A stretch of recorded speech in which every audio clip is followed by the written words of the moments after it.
Welcome to Losing a Child, Always Andy's Mom.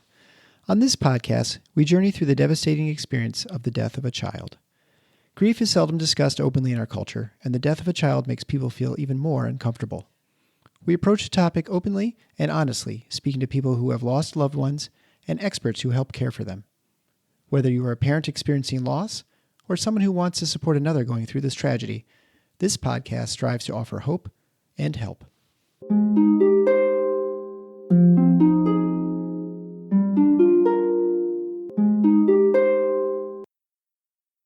Welcome to episode 80 of Losing a Child, Always Andy's Mom. I'm Marcy Larson, Andy's mom. Today's guest, Nicole, was recommended to me by one of my previous guests and friend, Meredith, Tommy's mom. Meredith follows Nicole on Instagram, where she shares her story and a bit of her grief journey after losing her son, Levi. Nicole says that she certainly did not expect to turn to social media soon after the death of her 3-year-old son, Levi, but she felt like she was almost forced to do so. The news media was quick to cover Levi's death, and the general public seemed quick to blame the family. Nicole went on social media to talk with her friends and family more directly and to set the record straight that drowning is the most common cause of death in the toddler age group, and that these drownings can happen within seconds. Now, 2.5 years later, Nicole continues to work on advocacy for drowning awareness, but she has also found such comfort from her Instagram account. People reach out to Nicole after they have lost their own children, or reach out to Nicole in order to offer comfort to Nicole and her own family. Again, if you are active on Instagram and would like to follow her, the account is at NicoleHughes8.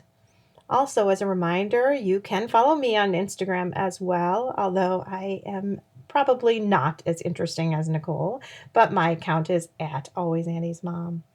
Also, if you'd like to find out even a little bit more about me, I just recently did an interview on a new podcast for grieving parents. This one was started by grieving dad, Jerry, and it is called The Nameless Minority.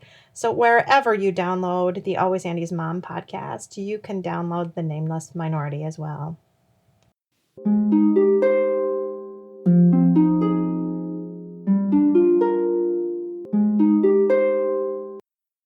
Thank you so much, Nicole, for agreeing to join me on the podcast today. I'm excited to talk to you.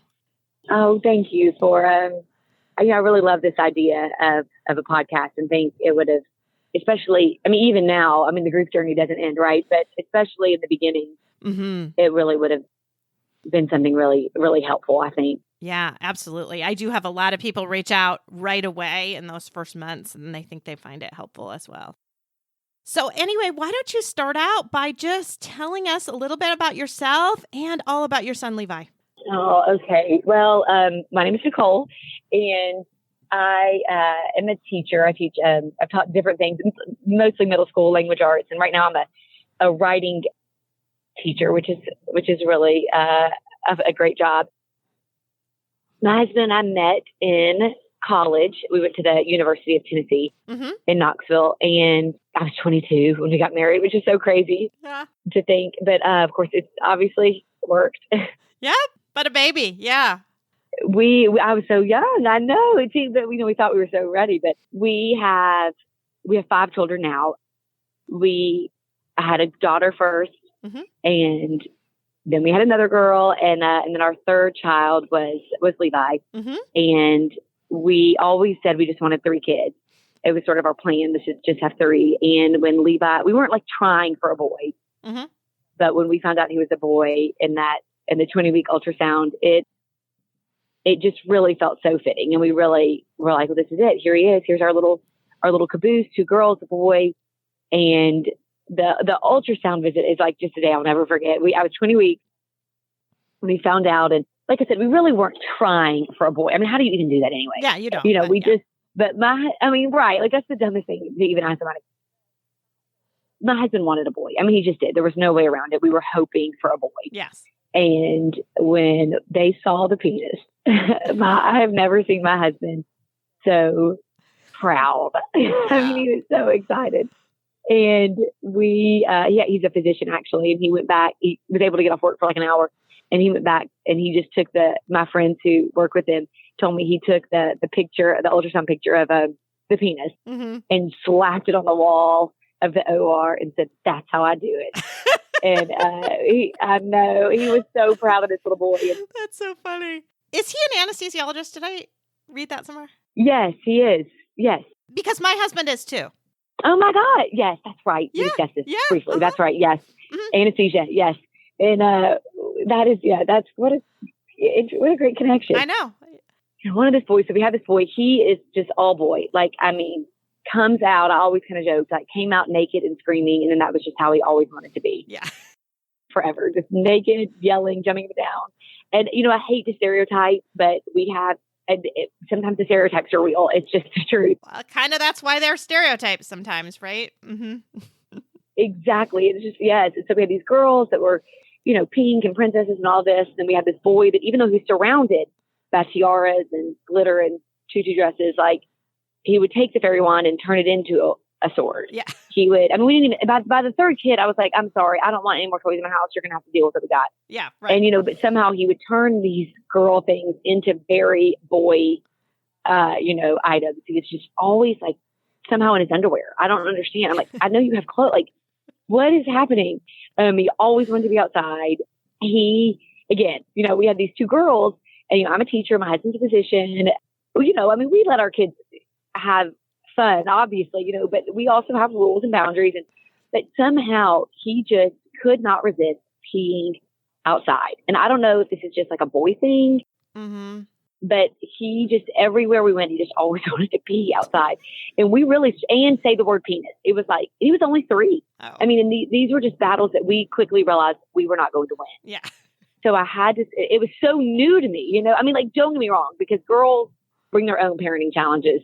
That is a real thing. But this was a new territory for us, right?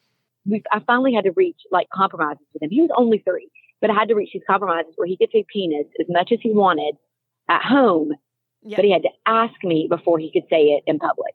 Okay. And so sometimes I would let him just because sometimes I had to say yes, right? Like, and if I said no, then he knew, okay, this is real. We can't say it.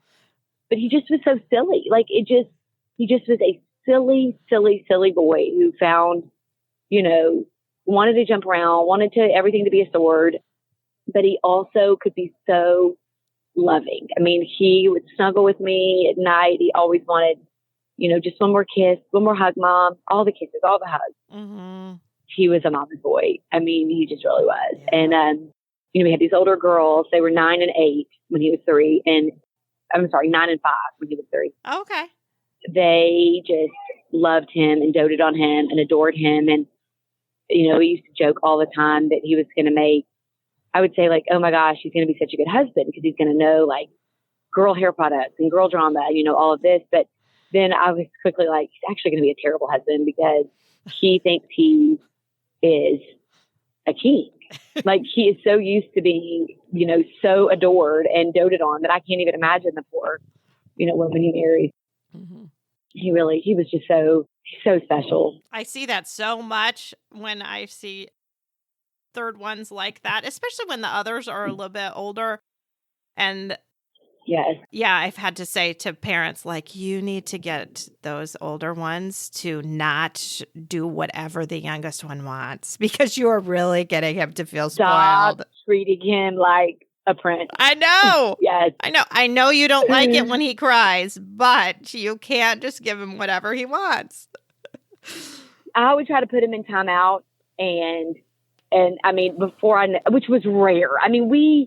We have a very flexible, disciplined, like communicating, like how we parent and like a relation, but there were some boundaries, when you had to have boundaries. Sure. And before I knew it, my older daughter was behind the couch, like sneaking him chocolate, dropping it to his timeout spot. I was like, what is happening? Stop. This is, she'd be like, he's crying. I know. Like, yes. Anyway, just, but he was so special really to all of us. Well, why don't you now talk about what happened with Levi? And I really appreciate, I like the idea of sort of how you structure this. Like, let's talk about him as a person and because, there is so much more to the story, but yeah, I think, and the way he died, it was so sudden and there was no warning and it was quick. And honestly, we are 2.5 years in, I guess. And I still do feel like so much of him is still shaped by his death. It's just a fact. I mean, it was so sudden. When did he die? He died almost the same time as my son, I think. Yeah, it was June 10th, 2018. Yeah, and mine was August 15th, 2018. So just 2 months later. So, my gosh. So we're kind of on the same.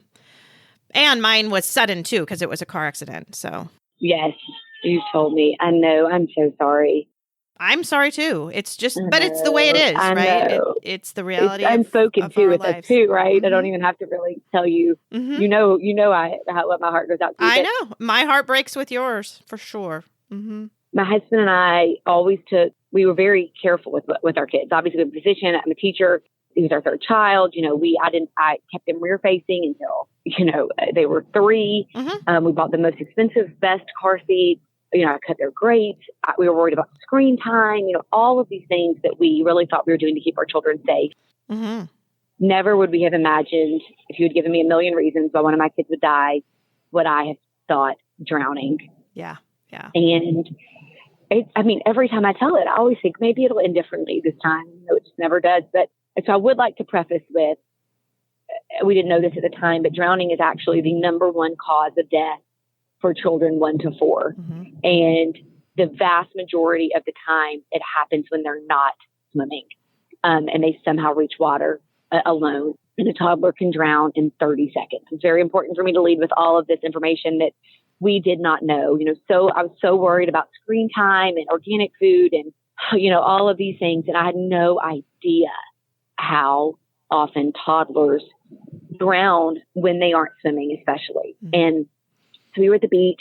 We go to on this trip with my husband's a physician, as we said, and you probably understand. You're probably the same way.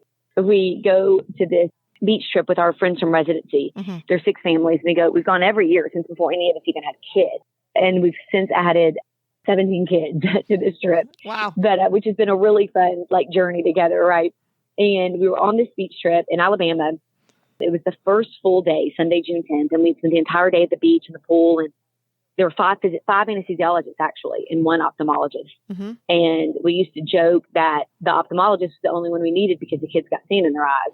Yeah. We never knew. We had no idea that, we thought we were like extra safe, to be honest. We had all these physicians there. And Levi had 16 pictures of his final day, what would be his final day. And in 14 of them, he is wearing a life jacket or a puddle jumper. Yeah. We took water safety seriously. That night, we were cleaning up from dinner. We were in the room. The dads always took the kids crab hunting the first full night. And it was Levi's first year to get to go. He was so excited, to really know what was happening. He was 3, couldn't wait to go with the big kids. And they all had these matching shirts on. They were bright yellow, crab hunting crew. And he was on the balcony with my husband watching. I was trying to keep him awake, right? Because I was parenting. He was 3. He had to get a nap. I needed him to stay awake so he could go crab hunting. So I was like, keep him awake while I clean up. So they were watching something on his phone. And I said, hey, bring him inside. I was worried about screen time. Said, bring him inside. He needs to play with these kids. Come inside. We're about to go. We're almost done cleaning up. And then he brought him inside. My husband flipped him upside down. He said, we're going to catch so many crabs tonight. And Levi laughed and, he couldn't wait. So he kind of sat on the couch with everybody. And I brought him a brownie, small bite of a brownie. It was like these small brownies and a bowl of Cheetos over to him and kissed him on the head, ruffled his head. And he was so excited about this brownie. And those were our last interactions with him. And, and of course, there are always these small mercies kind of mixed into the grief, and that we had these beautiful sort of interactions with him really is something that I think one day I'll appreciate more than I do right now, when the sadness has kind of faded a little more. But yeah. And then I walked away. We were in the same room. He was 10 feet from me, sitting on the couch. There were 5 adults in the room. No, I'm sorry. There were 5 physicians in the room. One was downstairs. So 5 physicians, 5 moms, tons of kids, 15 kids. It's a room full of people. And I threw something in the garbage. I have relived my last steps a million times. I'm sure you have. On repeat, obviously. Mm-hmm. And threw something away, walked outside, didn't even know who's missing. This is how fast it was. Walked outside on the balcony to check on we were waiting for like the sun to set, like at the exact moment so we could go, Mm-hmm. and just happened to glance over the balcony. And the floor below us was where the pool was. And I just kind of glanced in and saw his yellow crab hunting shirt and in the bottom of the pool. And I was a complete shock. I mean, I just kept thinking like, but he's on the couch. Yeah. He's Right. wearing khaki shorts. Like we're not even swimming. Yeah. What? Yeah. How did he get there? I just left him. And then I just left him on the couch with a brownie. Like, genuinely, he is on the couch with a room full of people. Like, how did he even open the door? And he's wearing khaki shorts. I mean, I just kept thinking this over and over. And of course, it was probably half of a second. And I know I reacted immediately, even though it felt like an eternity. And I ran, started screaming. I banged on the glass doors behind me, started screaming, and ran down the stairs, jumped in, pulled him out. And, it was so someone else was in the water with me and grabbed him and we pulled him out together. Mm-hmm. And I didn't know who it was at the time. I just knew like somebody else was there. Like somebody else helped me lift him up. And by the time I got out of the pool, and then it was chaos and they were all there immediately. I mean, he had immediate 5 anesthesiologists by his side in a second because I had banged on the glass and they had run out and run down the stairs. And by the time we got him out, they were there. And later, I just kept saying, who was in the water with me? Somebody was in the water with me. And it was one of our friends, the first one out, had glanced over the balcony, seen Levi. And while I was running down the stairs, he jumped off the balcony and into the water. Wow. So we reached him at the same time. I know. It's so powerful. But yeah. So we, pulled him out. My husband... they began CPR on him, fully intubated him, had an airway kit, everything. Wow. Called the ambulance. Yeah. I know. He had the best possible. Yeah. I mean, especially for a drowning, you can't get any better than having 5 anesthesiologists. I mean, even when the ambulance arrived, they were like, we're just going to stand over here. Yeah. I mean, my husband worked on my son too, but he did not have an airway kit with him. And he kept saying anytime anyone came, like when the fireman came, he's like, he just wanted to put in an IV. Honestly, he just wanted to put in an IV. Just wanted to give him volume because he was bleeding quite a bit. And oh God! And it was the same type of thing. He was like, he's positive pressure ventilating. He's doing all of this, and he said, in no way did he ever thought he could die. He just thought, I will get him back. No, this is what I do. I can fix this. This is what I do. Yes, this is what I do. And I'm sure all of those people there were like, this is what we do. Yes. We will get him back. This is what we do. Yes. Even when my friend was on the 911 call and she was telling him like what was happening, the operator, they kept saying, oh my God, you have what? Wait, they're doing what? Yeah. This is really good. Yeah. And thank God I didn't know all that was happening. And I mean, honestly, I do think they reached a point pretty quickly though, where they realized like, this is bad. Yeah. Right. And they had people at ours too coming up.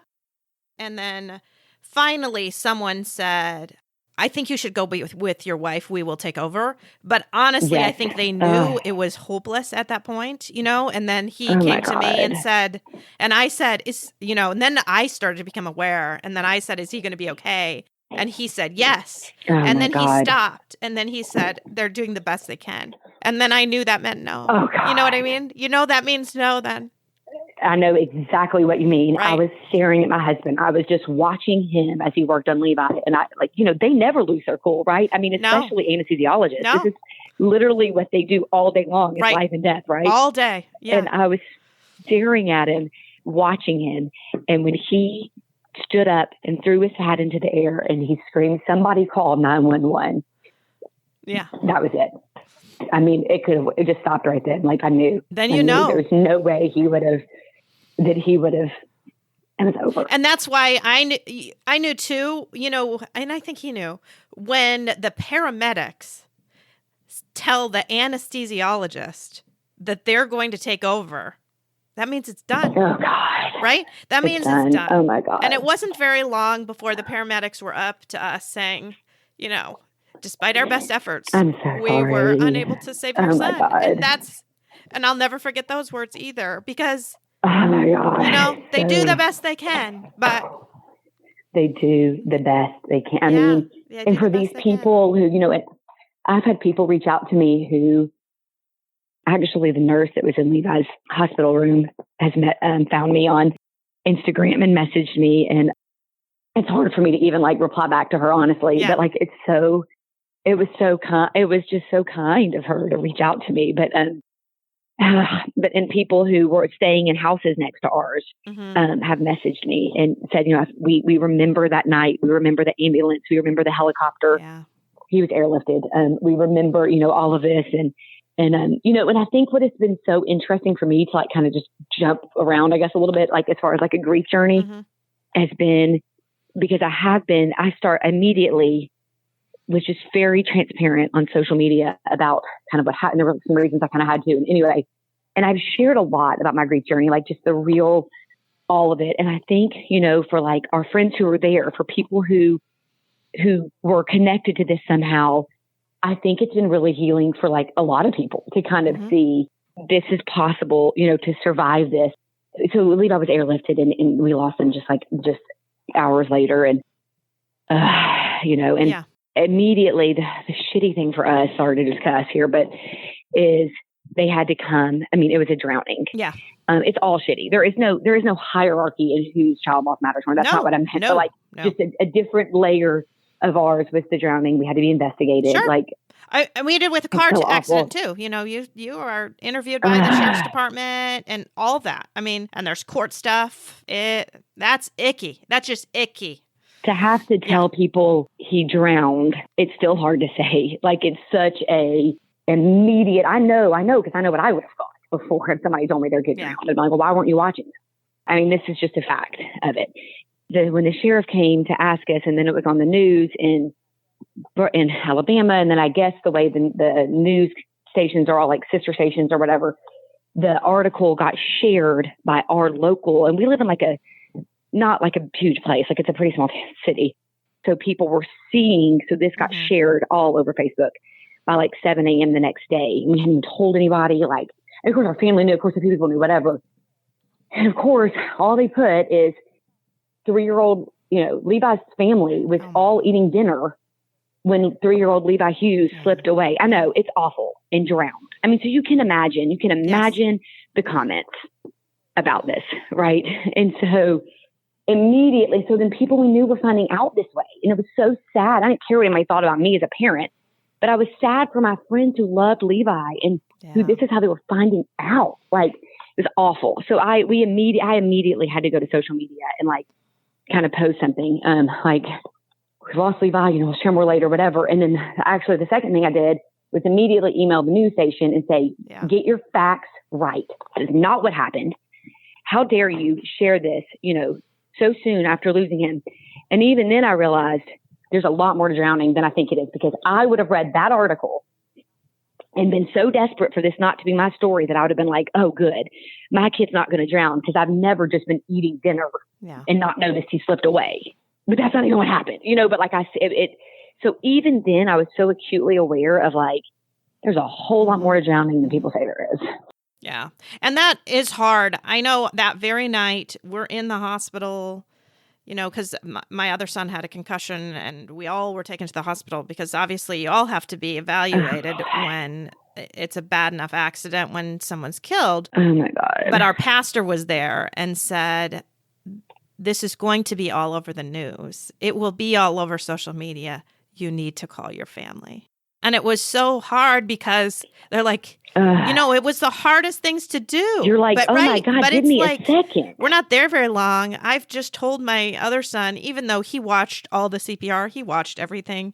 He knew Andy was gone, but I had to be the one to say, Andy's dead. Andy never got to the hospital. And so it's so hard, but yet then you have to do this because I know that's what's going to happen. I remember thinking, right, my son's band director is sort of related to us. He's the brother of my brother-in-law, so my husband's sister's husband's brother. So, I mean, it's kind of, you're following me. Okay. Got it. So anyway, because all of a sudden it was wait, Yeah. you're right. Like the teachers at the school are all going to know in minutes, right? This is going to Yes. be on the 10 o'clock news tonight. It happened at 7 p.m.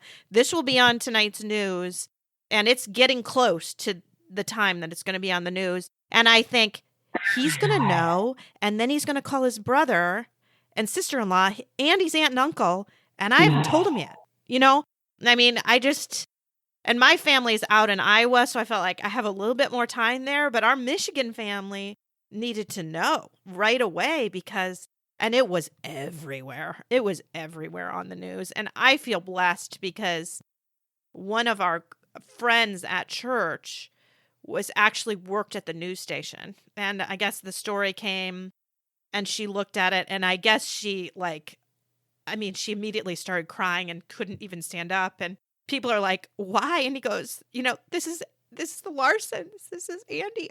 We had dinner together 2 nights ago. You know what I mean? And so she was a blessing because she reached out to our pastor immediately and said, you need to get someone to talk to the media. You need to, she helped us with that side because it was so messy there. The media is messy. And if you can have a spokesperson and you can do some of this right away, because, they just pull stuff from from my office website. There's my picture all over the news. Pediatrician, having her son die in a car accident on our way to a baseball game. I mean, it was good news. It was compelling news. And that's what yours was too, right? It's a compelling news story that everybody wants to cover, but it's... Well, mine was one... Well, I had friends even ask, will you please turn off the comments at least? Because there's drowning. Why the fuck weren't you watching? And I had somebody too say to me about, they were in the exit lane, and she was like, it was a negative comment to me. Because, that exit lane is terrible. And I rear-ended somebody last week, and it's just awful the way it's set up. Okay, please, you're not even feeling sorry for me at all. You're just on the side of it's not that woman's fault that she wasn't paying attention that hit you. You know what I mean? It's hard. It's hard. And you do have to. I mean, there were comments that I turned off because people reached me in a bad way. And that's not even... They said they couldn't turn the comments off because it was good for their ratings. So that's just horrible. It's just horrible. Though, but then to transition a little bit, I guess, into the grief journey in a way. Let me say too, I have had such a positive experience with people. I mean, it has been honestly overwhelmingly so beautiful. But for me, reading that, realizing this is not what drowning is. What is happening? The comments and honestly being not worrying what somebody thought about me. It did break my heart to think that somebody thought Levi was so unloved that we just weren't watching him. That bothered me, but I didn't give a crap what some stranger thought about me. That didn't bother me at all. Sorry for just all the cuss words. But it really immediately fueled my anger at just all of it. I was especially angry once we found the statistics on drowning. I mean, it is, did you know that? The number one above everything combined even, number one cause of death for 1 to 4 year olds. And nobody talks about it. It's mind blowing. The number one, by a lot. And nobody talks about it. And it happens when they're not swimming. And so once we found that out, we were and it's 80% are boys. It's so many factors. He fell into every single factor actually for it. And so it's of course he drowned. Oh my God. Not of course he did, but it was so, and so the anger I felt at not knowing those statistics and the fact that clearly nobody knew those statistics because they're all commenting, stupid things drowning, why would you, whatever, really fueled my advocacy where I was I have to reach parents. How did I not know this? And so really fueling that anger. And honestly, I think why they do that is because you don't want to think that it could possibly happen to you. So I think what they're doing in that is they're saying, I would never put my child in a risky situation like that. 100%. You're finding the loophole, and so you can check it off. Yes. That is the loophole. Right. That is what they're trying to do, because the whole idea of your child dying before you is horrific. And you want to think to yourself, this really can't happen to me. So if you can make excuses as to why this could happen to somebody else but couldn't happen to me, then it makes that person feel better. So I think it's a lot of that, of just self-preservation, you know? Well, yeah, no, it's exactly it. And with drowning, it's so, like, there are no other factors. Like, it's like the mom should have been watching. Like, so it's super easy to find that loophole. Because it's like, well, there are literally no other factors. I always watch my kids when they swim. Good. Right. Check. Whatever. No one else even has to be involved in this. And because of the stigma around drowning, it's just a real thing that it only happens to neglectful parents who don't watch their kids when they're swimming. It's even easier to, like, just really check that off your mental worry list, right, as a mom. But I don't know if that's, like, the grief journey, and it's so different for everybody. And of course, never in a million years did I imagine, obviously, everybody's the same, that I would lose a child.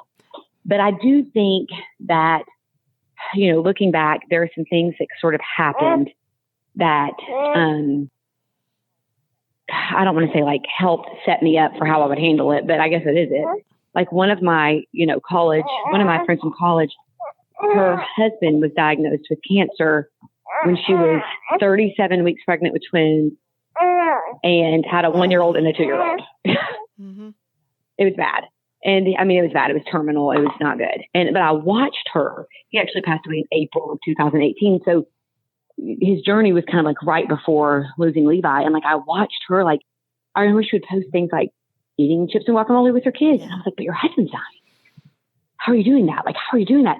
But it was so interesting to watch her live a purposeful life, even in the midst of tragedy. And it really, I remember, like, thinking about her, like, kind of right at the beginning, and like figuring out, like, okay, like, my son is dead, but we still have to, like, our other kids deserve a childhood, and they deserve parents who don't say, Levi was more important than you. My husband someone told him early on, who had lost a sister when she was younger.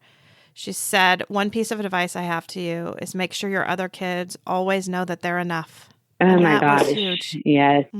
I will say, at the beginning, not knowing what to do, but just knowing that where I didn't want to be in 10 years sort of fueled me a lot. Like, I don't know how to get there, but I know that I want to be not on drugs, laying in the bed, not living a life. I don't know how to get there, but I know today, here's what I'm going to do to hopefully not let that happen. I remember having a conversation with my husband being like, this cannot destroy us. We were right away, like, this cannot destroy our marriage. It can't destroy this family. As much as we're a broken family now, we're not destroyed. As much as it would be so easy, yes. It would be so easy to just do that. And at first I think, like, we made the decision, like, we're going to live and we're going to figure this out. And at first I thought, well, like, it was just going to be like this one decision we made or whatever. But I have since figured out it's really like a bunch of little decisions. Like almost every day. Yeah. Over and over. It's like a million little decisions to make every day that I'm going to live. I'm going to live. Mm-hmm. It is so different for everybody, and I remember searching, like, Googling, my son died. How do I survive? And there is just no good answer, but I'm sure you will say the same thing. Like, it is possible. Yeah. Even though it seems impossible.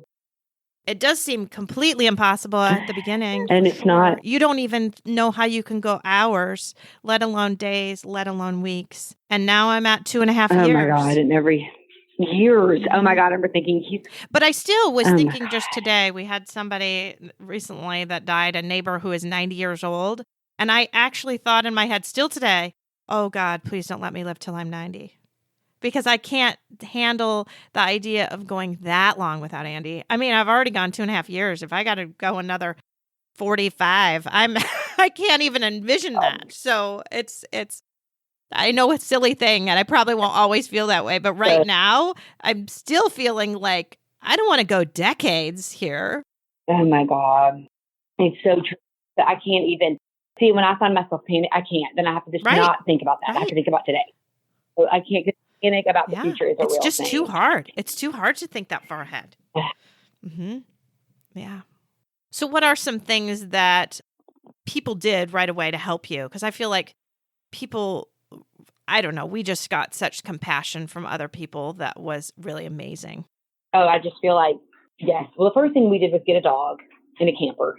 Okay. We were just desperate for trying to figure out what are our next steps, and those have both really been very, very, very, very good decisions for us. It gave us a distraction. It gave us a distraction of something to do with our girls. Our dog has been so special, and I think we brought her everywhere that first summer because it gave us, we gave everybody something to look at, because people don't know what to say to you and it's so awkward. And so then everybody could be like, oh, let's look at the dog. Look how cute the dog is, it was just so immediate. I mean, for us, again, because there was so much, the stigma around drowning. And so people coming so much to our defense, it was just really, really powerful.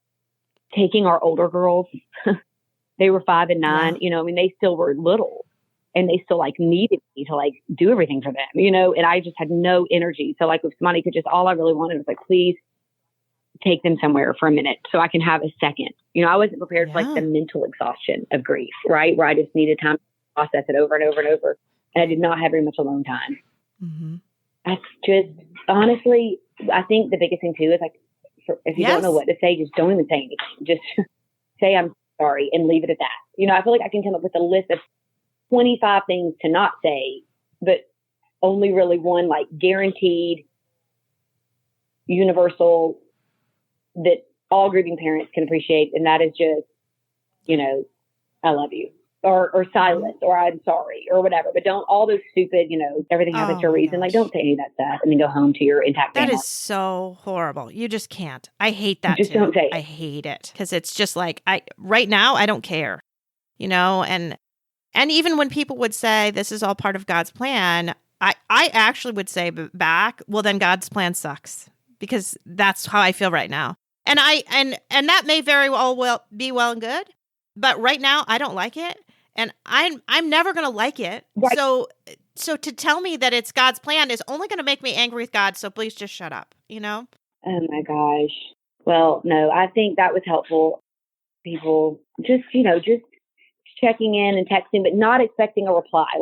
Do not reply back to me. Just texting you to tell you I'm thinking of you. That was really meaningful for me. Giving that space, figuring out how I'm grieving and allowing me to grieve in that way. Because Levi's birthday is tomorrow. We aren't going to do anything. I don't like doing it. It doesn't work for me. I don't want to do that. And so much with my grief journey, I just haven't worried about what I think I'm supposed to be doing or what other people think I'm supposed to be doing, or I just follow my heart for that moment. Right. And that's what I do. Yeah. And you can just tomorrow, if there's something special you end up wanting to do at the spur of the moment, okay. And if there's not, okay. But I think to just give yourself permission to do whatever is really huge. Just like when you're invited to do things and go places after that, you always have to give yourself an out. I will try, but if I don't, please don't be mad if I just can't show up. If I wake up and it just ends up being too hard that day, And I feel like people were really good understanding that. Gently pushing me sometimes when I needed it. Yes. But I did have a friend of mine. I was so down for a while, just so down. And I had a friend show up at the door to go on a walk. And she knocked on the door. And I thought about not answering the door. Honestly, I saw her there and I thought about not answering. And then I went and she said, we're going on a walk. Because she knew I really needed to get out of the house. And she just pushed me. And I said, I thought, okay. I thought about not answering the door. And she looked at me and she said, I wasn't going to go away. I was going to keep ringing the doorbell until you answered the door because I knew you were in there. And I thought, that's good. That I really did need that at that point. And I didn't really feel like I wanted it, but I actually did feel better after that walk. So, yeah, being a little bit pushy and not pushy to the point where I'm going to sit with you in your sadness and be okay with sitting with you in your sadness is big. Yeah, sit with the silence. Sit in the sadness. And I think, grief is so different for everybody. So I do think there's a level also, truly of figuring out what this person does and needs and responding to the way because some people like haven't done that. Like there have been some people who I feel like don't understand I'm not grieving, like especially my family or something, like grieving the way they want to grieve or they want me to grieve. It's unique and different for everyone, for sure. Mm-hmm. So what has social media done for you? Because I know, so the reason I just to tell the audience, the reason I even found you, Nicole, is because one of my friends and listeners has found you on social media and had followed you on Instagram and said, you need to interview this woman. She would be really great for your show. Oh. Up here in Michigan, she's following you and following your story. I told you I'm very bad at Instagram. I try a little bit, but I'm not good at it to know. But you have been inspiring to her to the point where she said, you need to have this woman on your show because I think she'll be very inspiring to other people. So tell us what that has been able to do for you. Well, like I said, honestly, so much of it started with that sort of initial news story and me like realizing I needed to share on social media. Like, this is not what drowning is. It is so different than what you think it is.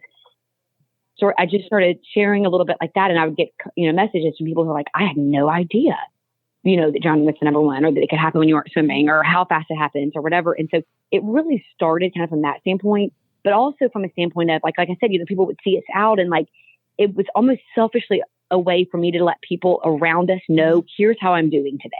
So then I didn't feel like I had to answer 500 texts every day, which was so sweet. I was so grateful for the text. But it's exhausting, and this is a way for me to kind of put out like a banner, like, here's what's going on. Here's how I'm doing today. Not well, And it just gradually sort of grew. I've been so, oh my gosh, like, talk about seeing the best of humanity. It has been such a beautiful experience. I never would have thought I'd lost a child, definitely not to drowning, and definitely not ever thought I would be so sort of like transparent about it in this way. But I have shared so much, and we've actually gone on to have 2 other babies that weren't in our plans after losing Levi. And I've shared a lot about that and just the connection with humanity and the kindness. It's just been really, really, really meaningful. And for this friend to reach out, to follow me and to say that I would be inspirational, it just that it's very meaningful to me. And I didn't set out to like be inspirational. I mean, I'm not really sure if I'm really necessarily inspirational, but I do think that there is so much. We are here for such a short time, and if there's a way to help make a connection with humanity and just bring maybe some light into the world that wasn't there, that is sort of indirectly because of Levi dying, maybe, I guess, it's been a really important part of my healing, honestly. I know I feel that way with the podcast for sure. I feel like it's something that I can do sort of with Andy, like the two of us can do it together. And to be able to know that I can offer a bit of hope for the future and healing for people all over the world, it's unbelievable, right? I was emailing a guy from Australia yesterday who wrote the most beautiful poem I have ever read about being a dad. And I mean, it was like, I just had this really amazing moment with a dad on the other side of the world because we're going through this mutually shared experience of child loss. I mean, that's amazing. It's amazing. Oh my right? gosh. It's amazing. It's amazing to know you are touching people from all over. Do people write to you individually? Like message you? Yes. I do get very beautiful, genuine. Yes. It makes me cry to thinking about it. Yes. People have been so, so kind. And, and I've had people message me who have lost a child, unfortunately, since they've started following me. Like, and they say, like, I never thought, and they'll say, within immediately sort of, you were my first thought. And I thought, I've watched Nicole do this. Here are the steps I take, to do this. And which sucks. Obviously, I hate it for those families. I hate it for us. But what a way to kind of create meaning out of something we can't change, Yeah, you know? 100%. So what do you say to some of those families? Do you respond back and talk with them? Oh, yeah, yes. So grateful. And, you know, sometimes it's so interesting, though, because I still don't know exactly what to say to, you know, you think by now I would know what to say to somebody who lost a child, right? But it isn't always that simple. Like, it doesn't always just, even I don't always know what to say. No, I feel like I have made some really genuine, beautiful connections with other parents. And, you know, there's that quote about, I love when people that have been through hell walk out of the flames carrying buckets of water for those still consumed by the fire. That is beautiful. And it's like, I'm not out of the fire yet, you know, but I got some water bucket I can help somebody else with, maybe. Yeah, you know? and it just does give me comfort. Well, and two, it's changed me. And I'm sure this has changed you. I remember thinking when people said this, going through child loss made them more compassionate. I thought, well, I don't want it to change me for the good, right? You think I just want everything about this death loss to be horrible, Right. Everything. Because if something is good from it, then that means I should like it somehow, and I can't ever like it. So that means everything must be horrible. But it's not. Yeah. And it has made me so much more compassionate for other people. I think it's made me a better pediatrician overall. I mean, I just care more for people than I used to. And that doesn't mean that the death wasn't absolutely horrible. And I would take it all back. And I would be a horrible person and have my Andy back. I would be willing to be a horrible person. But I can't have my Andy back. So if I can't. Like, I can't have it back. And since life has to be this way, then let's make it the best. Let's be the best Nicole and the best Marcy that we can be. And reach out and help other people if we can in our small little way. And really I mean, so much. I read this quote one time. One book I really love that's really spoken to me about grief that isn't even really about grief is called Tiny Beautiful Things by Cheryl Strayed. And she wrote Wild, and she did this Dear Sugar column. And anyways, and she wrote this letter like a parent wrote in and said, you know, I lost my child, my only son. How do I go on? And of course, it's a whole beautiful message. And if anybody, it's so beautiful. I mean, you can Google it, you know, and find it. How it's Dear Sugar letters, and this one's specifically about child loss. But she says, among other things, you go forward by being generous, and that has just resonated with me so much. And I think every day, how can I be generous today? It's not like I have some like chart or something, you know. But I do think, what is the way I could put something good into the world that wasn't in the world? Yeah. It might not have been in the world if Levi was still here, like, you know, some good that's coming for him or whatever. That is a great way to think, I think, to live every day and to try to live in that generous, kind of compassionate way towards others. Mm-hmm. Yeah. I'd be generous. Like, you know, you doing the podcast and sharing with people. It doesn't mean like always like going out and spending a bunch of money on stuff or whatever, right? It just means like just smiling at somebody, being a little more patient. But then there are things that, I mean, you know, but I do think this is a beautiful thing. Yeah, absolutely. Is there any bit of advice that you feel like you would like to give someone who is really early on in their grief journey? Yes. I think, one, like, remember, like, it is possible to survive, but it won't be easy. And it's not one big decision to survive. It's a million little ones, you know, every day. Don't compare your grief journey. You know, I know, like, I've done a lot of advocacy for drowning prevention, and I've had, you know, people reach out to me, and especially that have lost a child very specifically, you know, to drowning, and say, like, I don't know, they almost feel bad, like that they haven't done something. And first of all, that there is no like gold star. Like, it is not. I tell them every time, you don't ever have to say the word drowning again, ever. You owe nothing. I think there's this idea when it's a preventable death that you should like advocate. Yes. You know, people think that, you know, or whatever. And I'm like, you don't have to do anything. You do zero things. You have nobody, you don't know anybody. Right. But just remembering everybody has different personalities anyway. You know, I mean, I 100% agree. My son was killed by a distracted driver. There is a lot of distracted driving advocacy out there. I have no desire to do that. I just don't. That is not what my calling is. No, that and is what you're not doing what my is so beautiful. My calling anyway. is to talk to parents who've lost child children no matter what the cause. And I am not going to go to the state legislature and try to make laws for undistracted driving. That's just not what I want. It's a wonderful thing. If other people want to do it, great. But I don't need to. And like you felt very called to be an advocate for drowning prevention. And that's beautiful and wonderful. But that means that everybody doesn't have to be. Right? Because other parents who lost their children to drowning, they don't have to be. Everyone doesn't have to be an advocate for that. You can do what's... Mm-hmm. I would just say, and that's where I think just follow your heart. If your heart is leading you to whatever it is, then do that. If your heart is leading you to just live a quiet life with your family, do that. Like whatever your heart is calling you to do. It does not mean, because people will say, Levi's so proud of you, or, for what you've done. And which is so sweet. And I know they mean it. It's so genuine.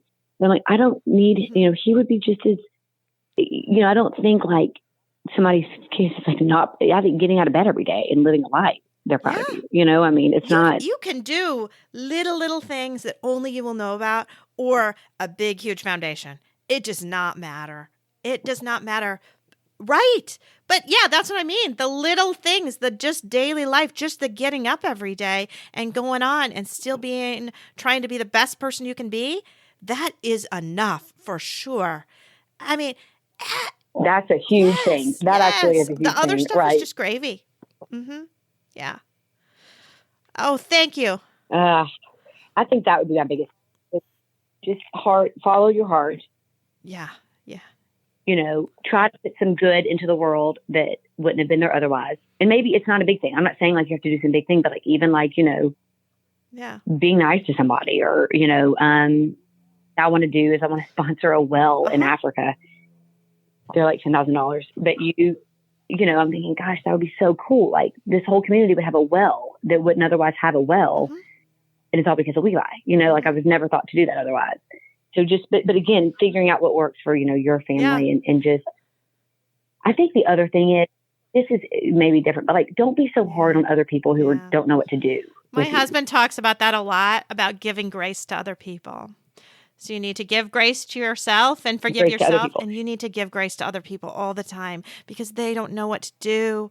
They do not, and it's the best of intentions, and they just don't know what to do. And sometimes they do the absolute wrong thing. Most of the time. No, I'm just kidding. Actually, I've had a really beautiful experience, honestly, with everything, with people. I mean, it's been so beautiful. But no, I think what you're doing is such a gift, really, to so many, and putting this light and goodness out there. I love being able to do it. And I love being able to give parents a platform to talk about their children and what they're doing, the little things that they're doing to honor them, the little things or the big things, right? It doesn't matter, but it's a way that they're having their child live on, because honestly, that's the most important thing I feel like to so many parents, or it's that whole little fear that they're the only ones who remember their child and no one else remembers. And that's what you want, right? You want them to be remembered and to have mattered a little bit. Yeah. Mm-hmm. So like and I love that they can live on in just little ways. So thank you again, Nicole. It's just been a beautiful talk. And I loved hearing your little baby in the background occasionally. It's wonderful. How old is your baby? I know. It wasn't too distracting. He's almost 3 months. Oh, so sweet. And you have another one too. And you didn't tell us the age of that one. And we have hold on. What month is this? March. Oh my gosh. She's 22 months. They are close. Wow. They're close. Wow. Uh-huh. That was something that we were fortunate to be able to do. And I was terrified. I did not want any more kids, but it was the right decision for our family, for sure. So they brought some healing, definitely. I mean, it doesn't make me less sad. I mean, Levi, he doesn't get a life, but it's definitely brought a great amount of healing. It was the right decision for us. Definitely. I know he's making his little baby noises. Well, I know. I appreciate it. I hope it wasn't distracting, but I really do appreciate this. Thank you.